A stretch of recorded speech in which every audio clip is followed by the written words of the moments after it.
oui, vous avez tout à fait raison. Dans le chinois, thaïlandais et autres, il n'y a pas de présent, passé composé, imparfait, futur.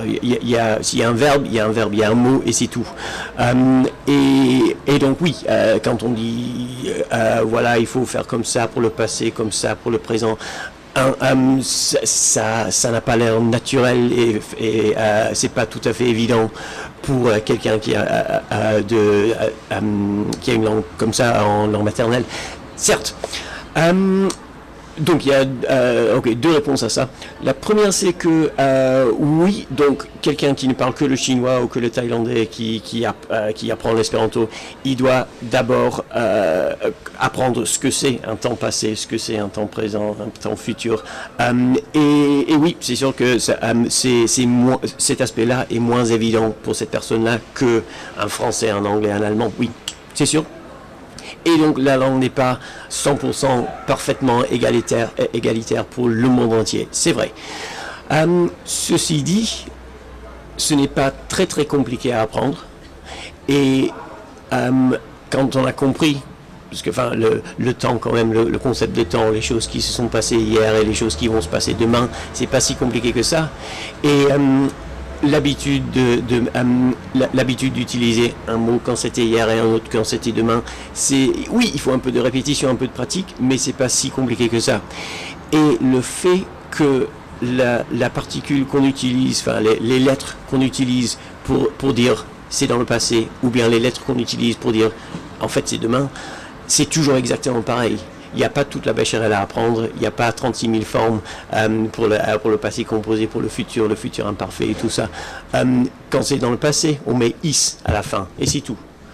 Quand c'est dans le présent, on met as à la fin, et quand c'est dans le futur, on met os à la fin. Voilà, vous avez juste pris le passé, le présent et le futur de tous les verbes d'espéranto, sans exception. Donc oui, ça présente des concepts qui n'existent pas dans la langue d'origine, mais dans la forme la plus simple imaginable.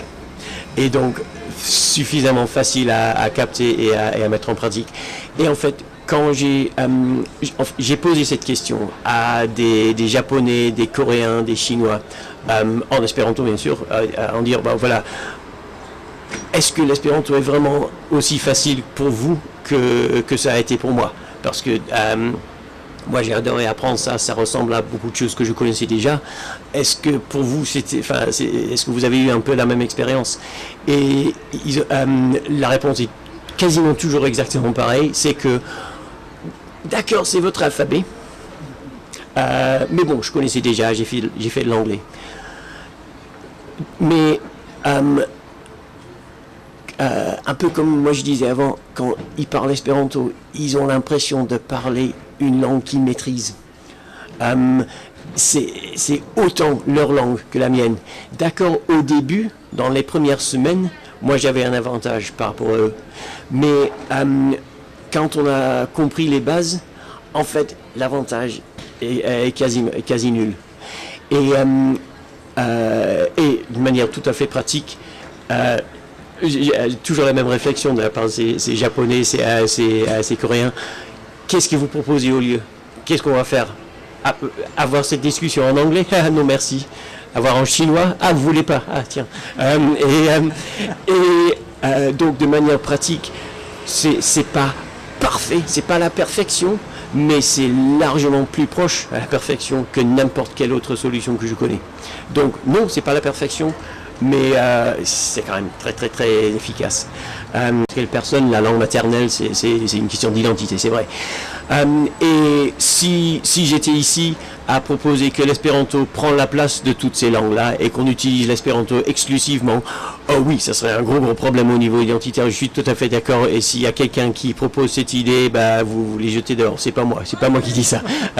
Je parle d'une deuxième langue, donc chacun, les Estoniens qui parlent en estonien, super, que les Français gardent le français, les Russes le russe, et les Anglais qui parlent en anglais, mais quand il y a un Russe et un Estonien et un Français et un Anglais qui veulent discuter entre eux, c'est là que l'espéranto trouverait son rôle. vous avez tout à fait raison. Il y a dans 99% des cas actuellement, c'est plutôt l'anglais qui prend ce rôle-là. On a parlé un petit peu avant, je disais que l'anglais, qu'on utilise l'anglais à l'international, c'est quand même vachement appauvri par rapport à l'anglais, ma langue maternelle. Et la communication parmi les gens dans cette langue-là est quand même vachement limitée. On peut jamais dire ce qu'on veut dire.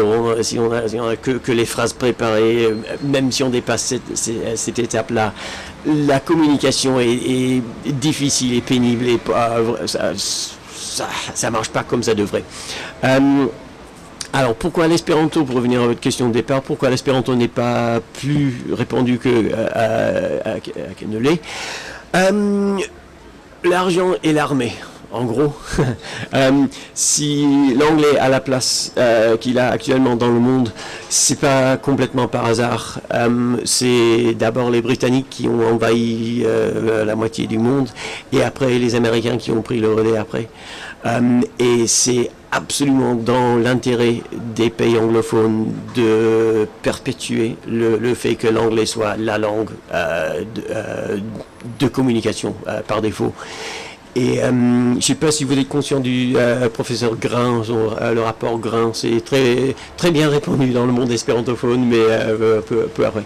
Alors c'était la haute commission de l'évaluation de l'éducation en France qui a demandé cette étude du professeur Grain, qui est basé en Suisse, par rapport à l'enseignement des langues et quel plan devrait, quels sont les avantages et les désavantages de différents plans au niveau national pour l'enseignement des langues.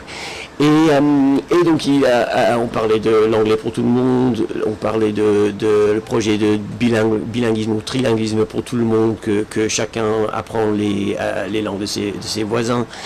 Et puis, il parlait aussi, il étudiait aussi l'espéranto là-dedans. Et bon, une des conclusions, des choses qu'il a trouvé, qu'il a calculé, c'était que, si je me rappelle bien, ça fait un moment que je n'ai pas lu, mais si je me rappelle bien, le chiffre qu'il a cité, c'était 18 milliards d'avantages pour l'Angleterre au sein de l'Union européenne, il y a quelques années, bon, on va pas parler ça non plus, mais bon, au sein de l'Union européenne, le Royaume-Uni gagne un avantage au niveau de l'ordre de 18 milliards d'euros par an, juste par le fait que tout le monde utilise l'anglais. Il y a le côté économique où donc les enseignants de ces Anglais-là, c'est qui? C'est les Anglais, et donc ça crée des emplois et en Angleterre, au Royaume-Uni, et en Europe pour les Anglais. Et les avantages que ça donne aux anglophones de naissance dans toutes les autres négociations, quand il y a un poste à proposer, que ce soit pour un ingénieur ou un dirigeant ou quoi que ce soit, s'il faut parler anglais, déjà ça exclut la moitié de l'Europe. Mais ça n'exclut personne en Angleterre, parce qu'on parle déjà anglais. Hey. Et ça donne tous les avantages, tout le temps, dans le même sens. Alors approximatif, mais 18 milliards par an. Donc c'est absolument dans l'intérêt des pays anglophones de continuer à promouvoir l'anglais pour ce rôle de communication internationale. Et le monde espérantophone, on a quelques associations, mais on n'a pas d'armée et on n'a pas ce budget-là. Donc, en gros, c'est ça, c'est pour ça. Je connais plein de monde qui se fait payer des stages, un stage en Angleterre, aux États-Unis, ou des cours d'anglais dans le boulot, quelques semaines en Angleterre juste pour étudier l'anglais. Je connais plein de monde qui a eu ça. Je connais personne qui s'est fait payer par sa boîte pour apprendre l'espéranto. Ça se fait pas. Tout le monde qui a pris l'espéranto, quasiment tout le monde, c'est des gens qui l'ont découvert et qui ont dit tiens, je vais me mettre à ça dans mon temps. Ça a l'air intéressant, pourquoi pas. Donc le week-end, le soir, on étudie, on découvre ce monde espérantophone. Mais il y a très très très peu de personnes qui gagnent leur vie avec l'espéranto. Et pour l'instant, c'est comme ça. Voilà. Il y a des gens, il y a de plus en plus de gens qui s'y intéressent, qui s'y mettent. J'ai bien l'impression actuellement. Mais oui, en termes de chiffres, on est très très très très loin de ceux qui parlent anglais. Voilà.